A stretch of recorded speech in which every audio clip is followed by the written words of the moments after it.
हाँ जी बच्चों, क्या हाल चाल। स्वागत है आपका आपके खुद के चैनल P5 स्टॉक में, और साथ ही साथ स्वागत है आपका क्वेश्चंस महाकुंभ में। तो बच्चों, क्या हाल चाल है आप सबका? ठीक है। और बीच में हमारा 3-4 दिन का गैप आ गया, उसके लिए सॉरी।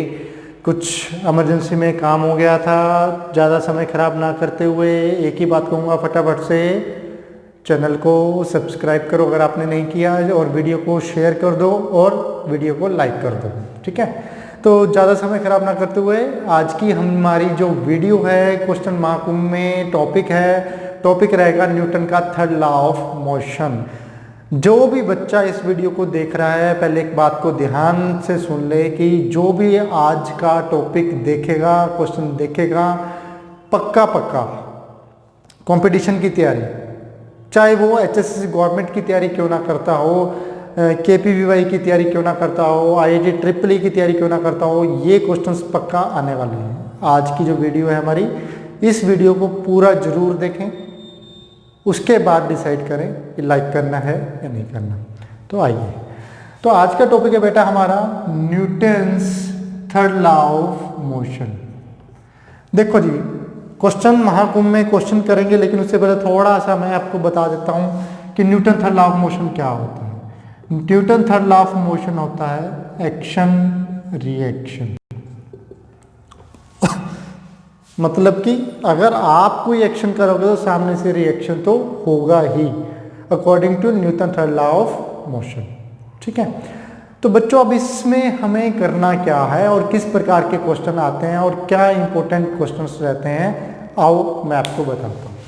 देखो जी, जो एक्शन रिएक्शन का टर्म है, इसके बेस पे क्वेश्चन जो आते हैं आपके, इसके ऊपर क्वेश्चन आपके मास पुले के क्वेश्चन बहुत आते हैं, आपके लिफ्ट वाले क्वेश्चन बहुत आते हैं। ठीक है, हॉर्स कार्ट प्रॉब्लम के क्वेश्चंस आ सकते हैं। ठीक, इन सब का निचोड़ क्या निकला और कैसे निकला, देखो जी, यहाँ पे जो एक्शन रिएक्शन है हमारा, इसमें एक्शन ज़्यादा हो सकता है या रिएक्शन ज़्यादा, दोनों में से एक चीज़ ज़्यादा होगी, उसको समझना है हमें।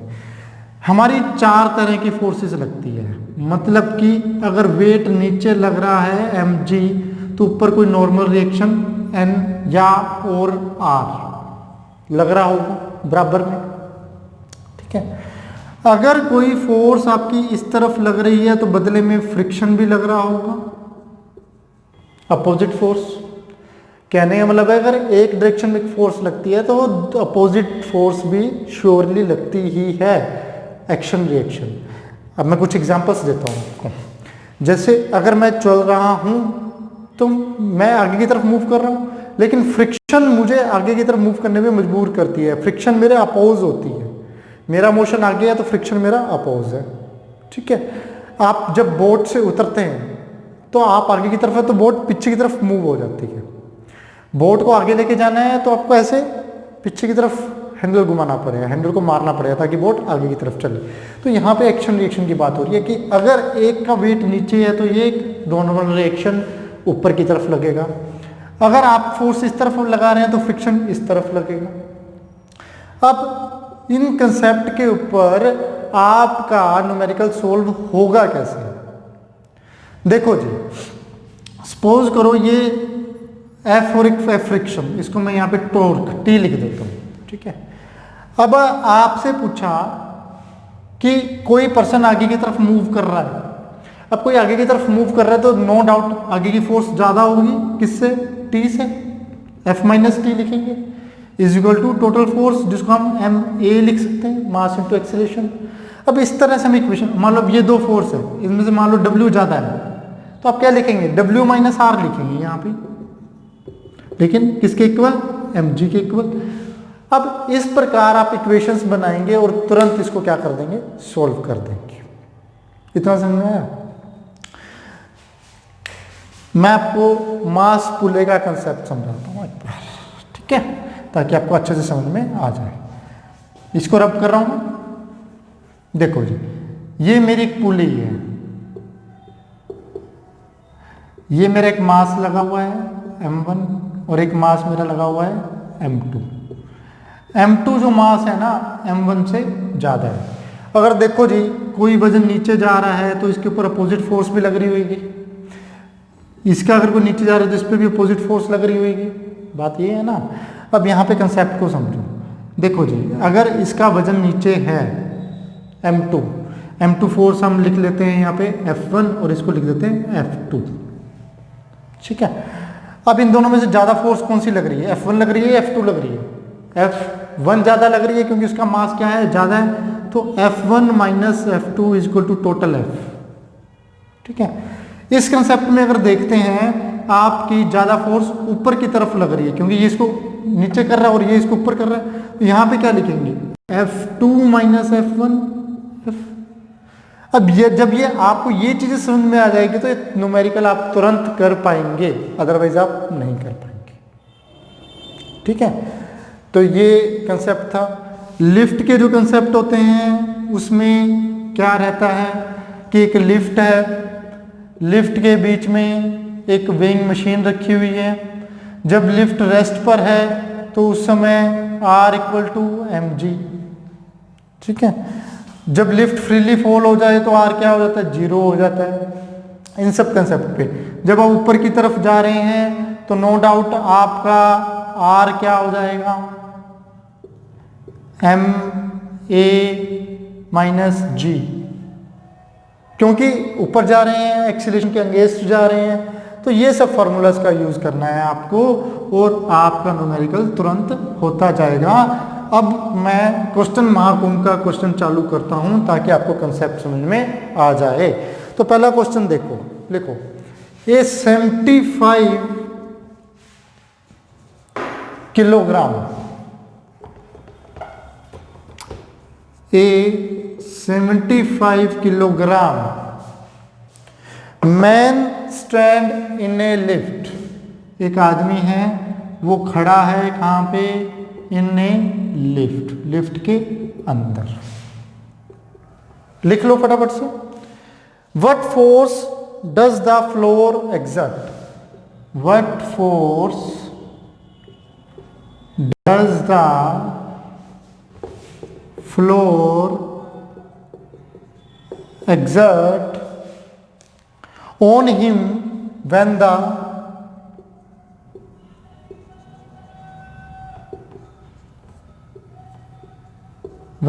lift start moving upward। अब लिफ्ट कहां जा रही है बेटा, ऊपर की तरफ, मूविंग अपवर्ड, ठीक है। With an acceleration of 2.0 metre per second. Acceleration कितना दे दिया, with an acceleration a 2.0 metre per second square. और भी कुछ दे रखा है, जी यहां पे दे रखा है 10, जी कितना दे दिया 10 मीटर पर सेकेंड स्क्वायर। अब इसके कंसेप्ट को समझते हैं और फिर देखते हैं क्या रहता है इसमें आपका।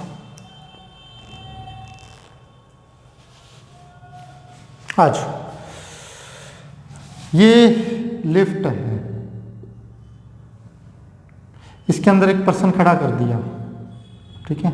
इसका वजन 75 किलोग्राम है। लिफ्ट कहाँ जा रही है बेटा, ऊपर की तरफ जा रही है, लिफ्ट ऊपर की तरफ जा रही है, ठीक है। अब जब लिफ्ट ऊपर की तरफ जा रही है तो जो ऊपर वाला वेट है और नीचे वाला वेट है, ऊपर वाला R है, नीचे वाला mg है, ठीक है। अब यहाँ पे कंसेप्ट क्या बनता है, देखो total force R minus mg, R minus mg। Force हमारा इक्वल होता है mass into acceleration R minus mg। R ऊपर वाली फोर्स, mg नीचे। यहाँ पे R माइनस mg क्यों लिखा, क्योंकि ऊपर की तरफ जा रही है लिफ्ट, नीचे तो R नहीं रही, ऊपर की तरफ जा रही है तो R माइनस mg। अब mg को इधर लेके जाऊंगा तो ma plus g is equal to R। अब मेरे को ये फॉर्मूला इसका निकालिए, मेरे को याद करने की आवश्यकता नहीं थी। टोटल फोर्स मेरा R माइनस mg के बराबर था। अब मेरे को मास कितना दे गिवन है 75, ए कितना गिवन है 2 plus 10 equal to R. 75 multiply 12 is equal to R. R मेरा कितना आ जाएगा, आर भी एक तरह की फोर्स ही है बेटा। आर मेरा कितना आ जाएगा, सोल्व कर लेते हैं फटाफट।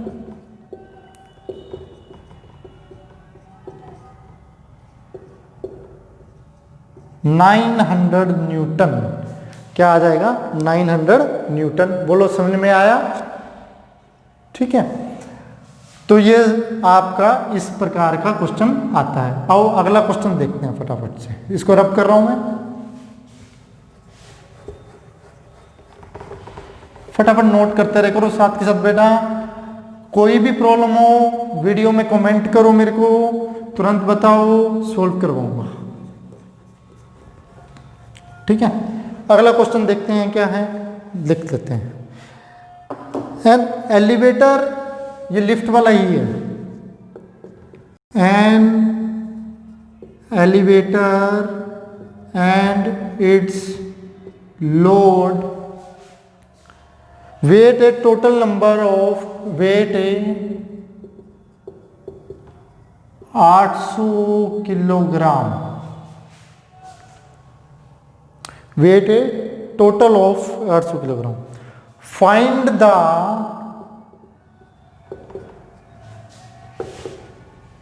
tension T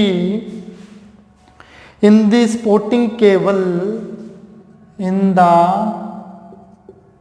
supporting cable. क्या आगे बना आगे, व्हेन द एलिवेटर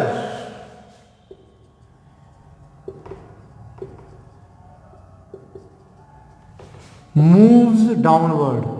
क्या गिवन है कि एलिवेटर नीचे की तरफ आ रहा है बेटा। ठीक है, एट 20 मीटर पर सेकेंड, मतलब 20 मीटर पर सेकंड पर वेलोसिटी है ये, 20 metre per second. Is brought to rest, rest पर लेकर आने के लिए, ब्रॉट टू रेस्ट। और क्या गिवन है, with constant retardation, with constant retardation.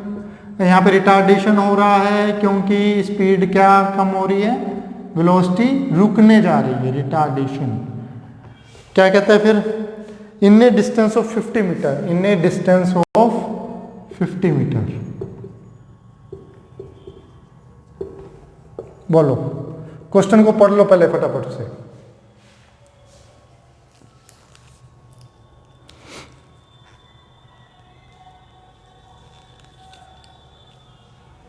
हाँ जी बच्चा, करें?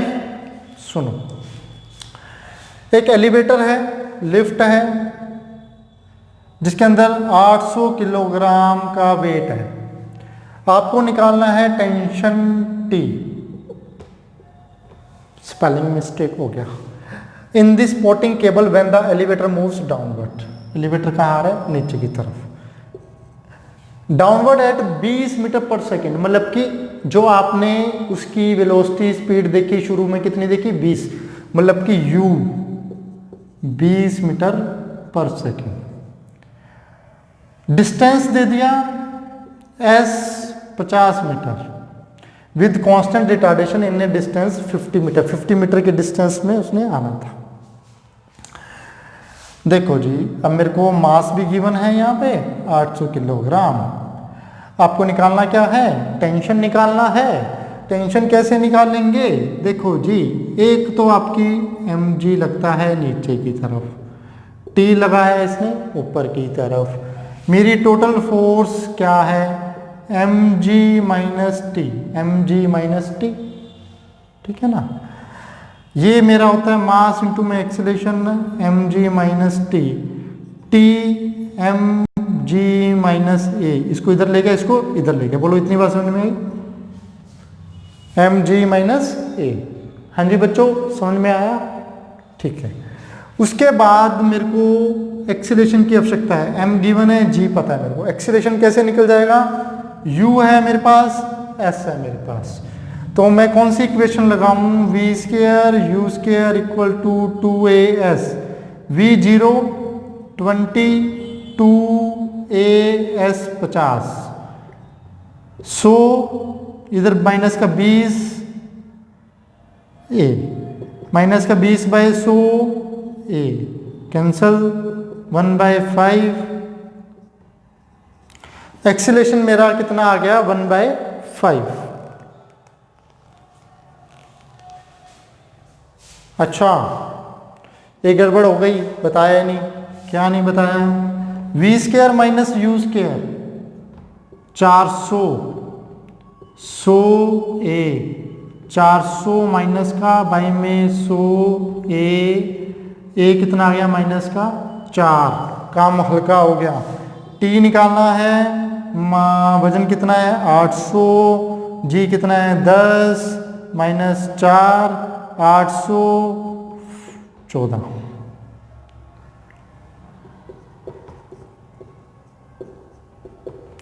वन 1200 टेंशन क्या लिख दूं? टेंशन किलोग्राम में लिख दूं क्या न्यूटन में लिखना है? टेंशन भी एक फोर्स है बेटा, न्यूटन में आ जाएगा। ये लो सोल्व हो गया। 11200। अगर आप यहाँ 10 की जगह 9.8 लेते हो तो आंसर चेंज हो जाएगा, पॉइंट्स में आ जाएगा। बोलो समझ में आया? आया। आ जाओ एक क्वेश्चन और करते हैं।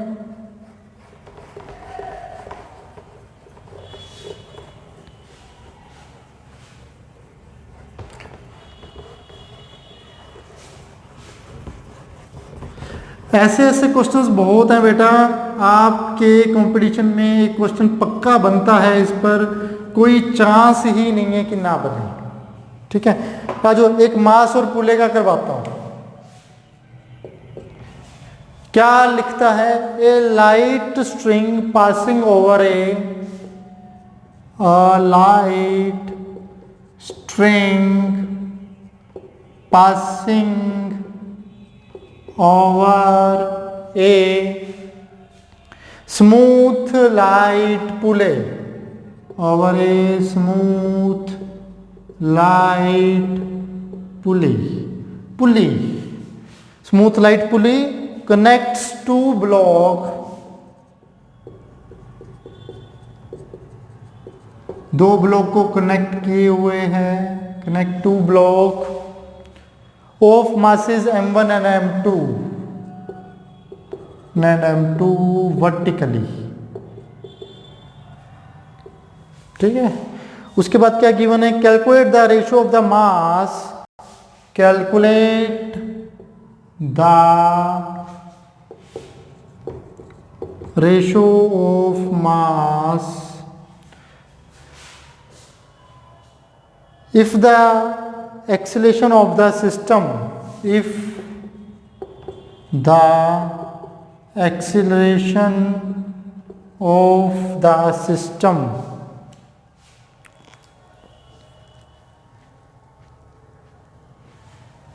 कितना गिवन है?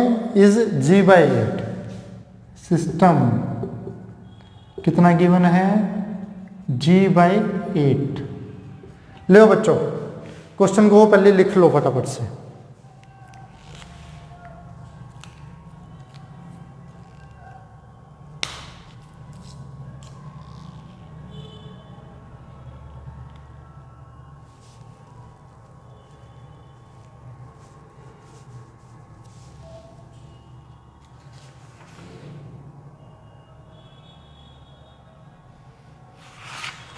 लिखा?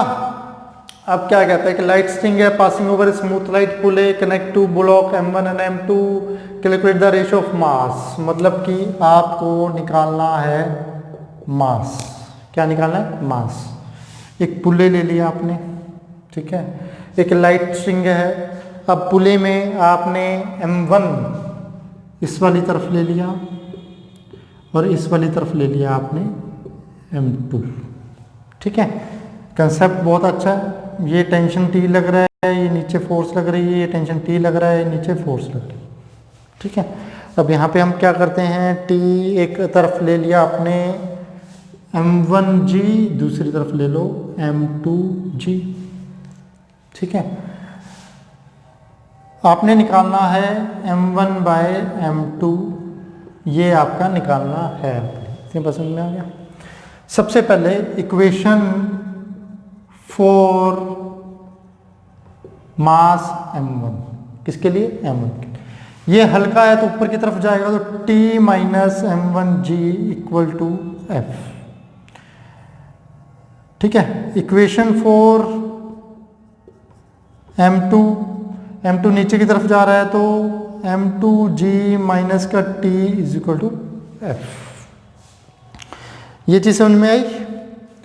अब F यहां पर मैं लिखता हूं तो m1a और इधर लिखता हूं तो m2a। दोनों इक्वेशन को क्या कर दो? ऐड कर दो ऑन एडिशन।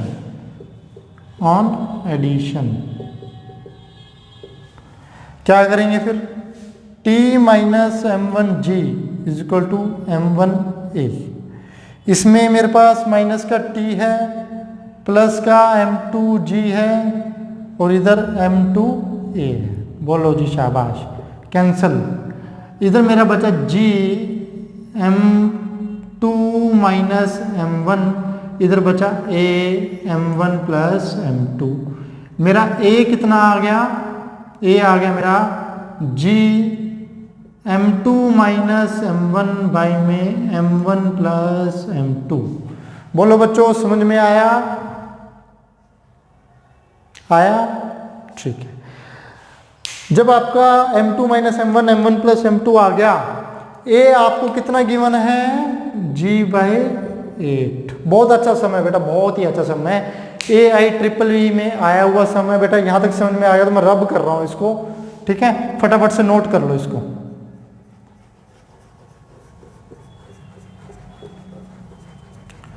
ठीक, अब सुनो, जब मेरा a आ गया तो a में पुट किया g by 8, g m2 minus m1 by में m1 प्लस m2, g से g कैंसल। मेरे पास आ गया 1 by 8 m2 minus m1 m1 plus m2। ठीक है ना, ये मेरे पास आ गया। अब क्या करना है इसमें? डिवाइड कर दो left hand side by m2। 1 by 8 m2 by m2 1 m1 by m2, इधर m1 बाय m2 प्लस का 1। ठीक है, जब ये आ गया अब क्या करो? 8 से cross multiply, m1 m2 plus 1 8 1 minus m1 by m2।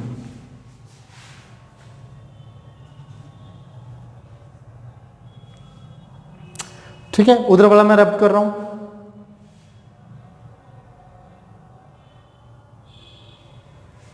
इसको रब कर रहा हूं बेटा। अब इसको सॉल्व करना है, बस बहुत पास आ गए हैं हम लोग। देखो, अब इसको सॉल्व कर रहे हैं तो m1 m2 प्लस का 1, इसको सॉल्व करते हैं तो कितना आएगा? 8 माइनस 8 m1 बाय m2। अब क्या करना है? इसको उठा के इधर ले जाते हैं। m1 m2 plus 8 m1 m2, 8 minus 1 का 7, m2 m1 plus 8 m1 7, 9 m1 m2 bye 7। मतलब कि अभी 9 को नीचे ले जाऊंगा तो मेरे पास आ जाएगा m1 by m2 7 bye 9। Low ji, solve हो गया। 7 बाय 9 रेशो आ गया m1 बाय m2 मास का। तो बच्चों, कैसे लगी आपको हमारी ये वीडियो? इसी को कल मैं कंटिन्यू रखूंगा। कुछ और न्यूमेरिकल्स आपको मास और पुले और लिफ्ट पे करवाऊंगा, जो कि आपके लिए बहुत ज़्यादा इम्पोर्टेंट भी है। आज के लिए मुझे अलविदा करें, कल फिर मिलूंगा। और आपको वीडियो कैसी लगी कमेंट करके ज़रूर लिखना मेरे को, और वीडियो को लाइक करो, ज़्यादा से ज़्यादा शेयर करो। आज के लिए इतना ही, कल फिर मिलेंगे, तब तक के लिए जय हिंद।